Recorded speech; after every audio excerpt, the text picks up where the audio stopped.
What's up, everybody? It's Soren Baker. Amir Rahimi. And today on The Great Debaters, time to take it to a little Fear of a Black Planet. Get ready, y'all.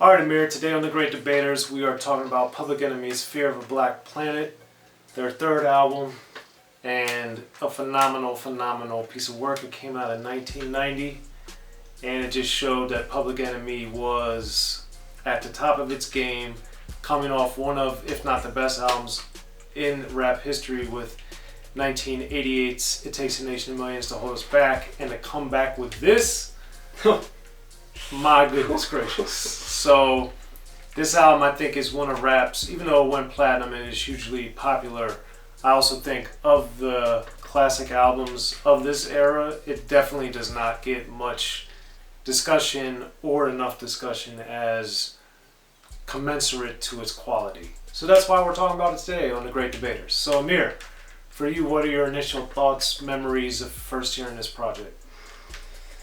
There's a lot going on, man. That's my initial thoughts. There's so much from Chuck, Flav, Terminator, Bomb Squad. Just a lot is going on this album.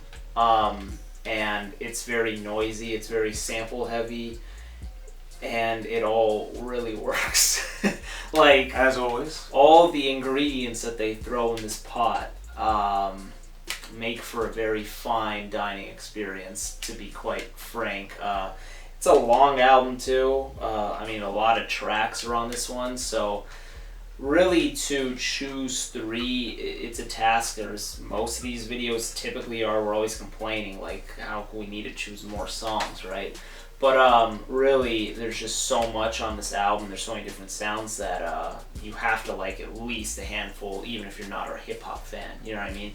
But anyways, one of my tracks, and I'm assuming this should be a lot of people one of their favorites because it's a great single, and that would be Welcome to the Terrordome. And wow, dude, just the samples used on this, and there's quite a few. It's just brilliant. Just the production alone is fantastic on this album, but this song in particular, it's really stellar. And then Chuck D, the way he starts it off, just the song, and how he goes 4 verses, and it's just really powerful what he's saying. There's really, on this album, there's tons of quotables, really, and especially in 2020 and the surrounding events and everything going on. An album like this, and a lot of Public Enemy's material is very relevant, and it's like, wow, they're prophets, for what they've been saying, and not much has changed, evidently. However, some of the things he says on this song are just so powerful, where some of my favorite lines where he says, not every brother's a brother because sometimes the color could be undercover, things like that. I may be butchering the line a little bit, but you get the point. It's just, to me, that's very powerful. And then he even says that same line, but he says even a brother killed Malcolm X, and it wasn't, a pig. I just think that Chuck D is really, if you can get past just the incredible production that's going on, because it's really powerful, and you get to Chuck D's just incredible voice and lyrics and everything he's saying, dude, this song is phenomenal.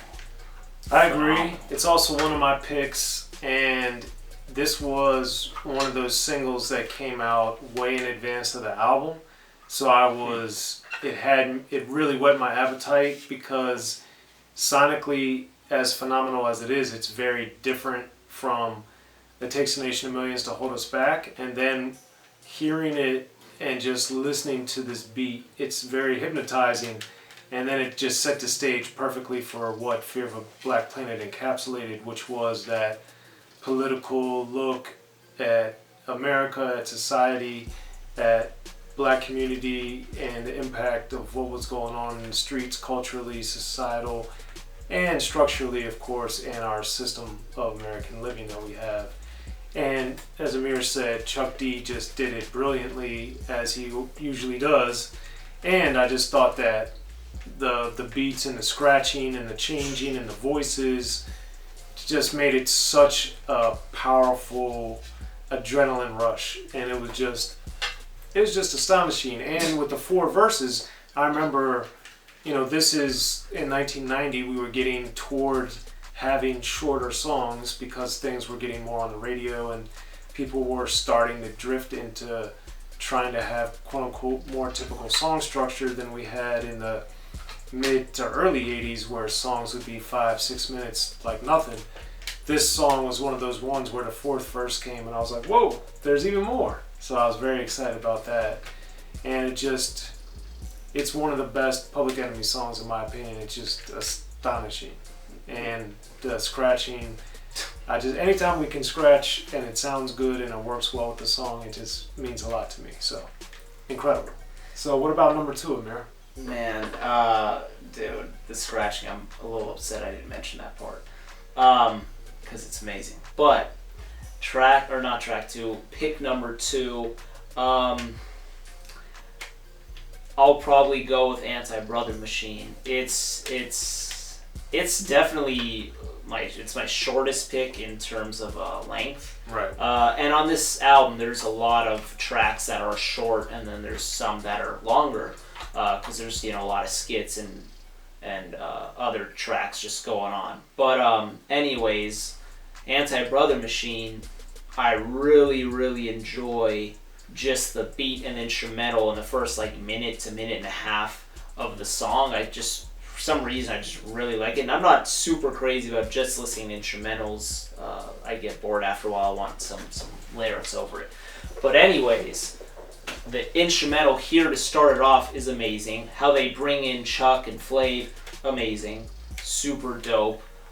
Just the samples used and the way the Bomb Squad is doing the thing is remarkable. But then Chuck D to talk about what he's talking about in regards to censorship and that matter is obviously I agree with and I like. But then to start off the second verse when he talks about the police and then you hear the sirens going on, I always love when producers will really, they're clearly not just lacing the track and that's it. No, then they hear the lyrics and they hear what's going on, and at this time they're in the studio together, obviously. So then they're thinking of other ways to make the song better. So they'll add things like that, or they'll add an extra sample, and this is just why Bomb Squad, particularly in this era, and their album before are revered as just one of the best production teams there ever was. So that's one example. And then also a little fun fact that I learned was in the song, Chuck D says he went to California for a rally. And then he has a line where he says the person who got shot, it wasn't from a blood or a cuz, it was from a pig or a police officer, or whatever he said. But apparently Chuck D had to verify with Ice Cube, because his lyric originally had said Crip or cuz, so he mixed it up because he's not familiar with, or at the time wasn't as familiar with all the gang terminology. So that's cool that Ice Cube confirmed that one and changed it to blood or cuz, so that's cool. But anyways, the song is just amazing and I love the instrumental and the message and the execution. Yes, and even though it was such a short song, to have the video and to have Paris in it, I thought it was amazing, and I was shocked that they made, not only because of the title, but then the fact that it was so short when they did make it into a video, even though it's different, the video version than the album version. Mm-hmm. I was pleasantly surprised that they did that, and again, shout out to Paris for the video cameo. But this song, like every song on Fear of a Black Planet, is phenomenal, and Chuck's storytelling is something that he doesn't get enough credit for, as we talked about with It Takes a Nation of Millions to Hold Us Back, great debate that we did where we mentioned Black Steel and the Hour of Chaos. Chuck doesn't get a lot of credit for his storytelling, and this album in particular has so many great stories, and he weaves many stories into his songs and his verses, so it's so much going on in every song. So this song bleeds into my second pick, which is Burn Hollywood Burn. So speaking of Ice Cube, this song, sadly in 2020, this song came out 30 years ago and it's still in a lot of ways relevant and unfortunately makes sense and is still timely, which is very sad. But the thing about it was very unusual to hear these type of collaborations in 1990, to have a Ice Cube totally not even affiliated with Public Enemy that we knew of yet, which we'll be getting to with America's Most Wanted, but then also with Big Daddy Kane. So of course they would have toured together and been together and stuff, but to have a Juice Crew member on a Public Enemy song was like, what the heck?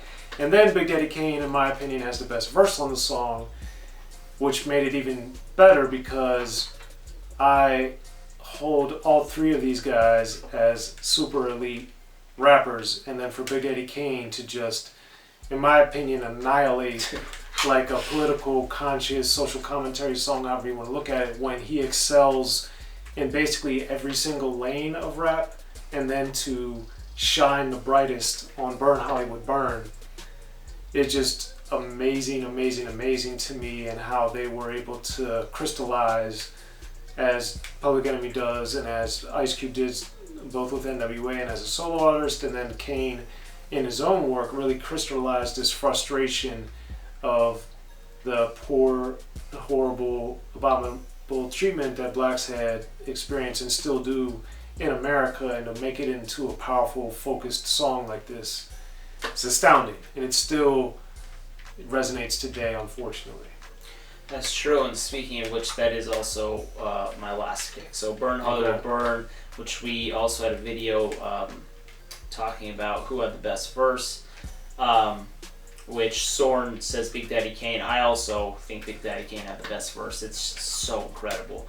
But on top of that, I mean, I was just looking at the back of the cassette, and you don't see a feature list on here. Nope. So just imagine it being like 1990, and you're just business as usual, pick up the cassette or CD or whatever, and you put it in your car. That's what happened to me. I had no idea. Just like, I was like, what? What the hell? Because I think, I don't remember if it was on this song or Anti-Brother Machine, because it's like a movie, this album, right? So in one of them they say, I think Flavor Flav says, oh, we're going to meet with Big Daddy Kane at the theaters or something like that. So you're like, what the hell? Burn Hollywood Burn. And then Burn Hollywood Burn, boom, and you're like, what the hell? And it's just, oh man. So anyways, to hear that collaboration must have been just incredible in 1990. And Chuck D clearly does his thing on it. Cube has the shortest verse, and it was just really dope to hear him on this, which we hear him with Chuck and Flav on America's Most Wanted, but it was also dope to hear them on this together. And then Big Daddy Kane, as Soren had mentioned, just really had just such great social commentary on this song, and then just also the outro of the song where they all want to go to a movie theater together, and then they're like, oh, no, it'll be good, don't worry. And then it was Driving Miss Daisy, and then like, oh man, this is exactly what I was talking about. I don't want to go to the movies, waste my money. And I thought that it's a brilliant song, man, and it fits so well in with the album, and just the concepts that they're able to execute on this album. They're talking about Hollywood, and they're talking about, songs like Welcome to the Terrordome and Anti-Brother Machine, and then other tracks just throughout. It's dope how they're able to weave just this thread throughout the album and still make it all connected. It's brilliant. Yes. So my third pick is something that I normally wouldn't do, but I have to do because of the potency of the song. Because when you look at Fight the Power, to me it's not really on the album, even though it is. So I'm going to use that as my third pick. But Brother's Gonna Work It Out, 911 is a Joke, Can't Do Nothing For You, Man. There are just so many songs on this album. Hollywood a Cracker. It's just every song on here. Revolutionary Generation. Just so much on this album means so much to me and is so phenomenal. But Fight the Power is one of the best rap songs ever, and that should be hopefully obvious to everyone. So I won't, get into all the specifics as far as the song. Although I will say the beat is phenomenal. I love the saxophone solo we have. I love the fact of Chuck D, as usual, dropping a lot of historical knowledge, but then also Flavor really amping them up in the way that they do at their best, and Fight the Power, of course, is one of those examples. And this was a rare instance of an album where the songs came out before the album and they still ended up being my favorite ones on the album.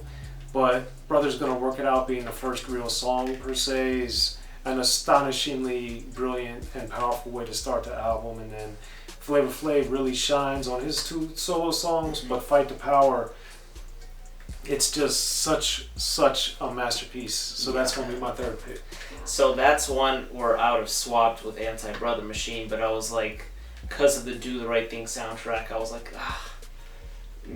like, you know what, I'm sure Soren's going to bring it up, so I didn't want to talk about it. I want to give another song some shine, but that song, I mean, just on this album, and like you said, it's one of the best songs in rap history.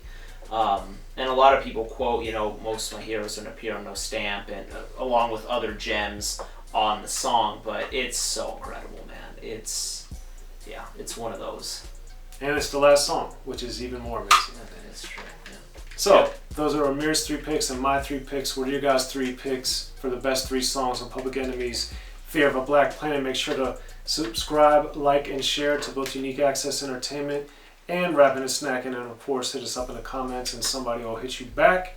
I'm Soren Baker. Amir Rahimi. Get ready, y'all.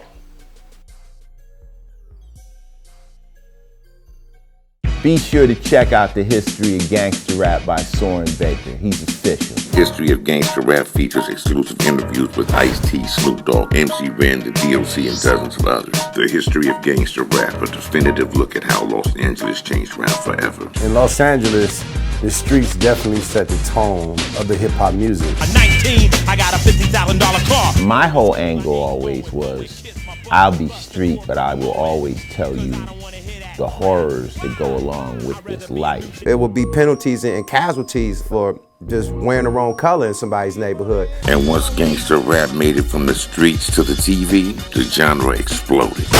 With Fab 5 on Yo MTV Raps with NWA. Yo MTV, it just catapulted us from being local heroes to national gangbang rappers. The History of Gangster Rap discusses it all from 1980 up till today. It's always gonna be shit happening in the streets. You know what I mean? So it's always gonna be something to talk about. The History of Gangster Rap in stores now.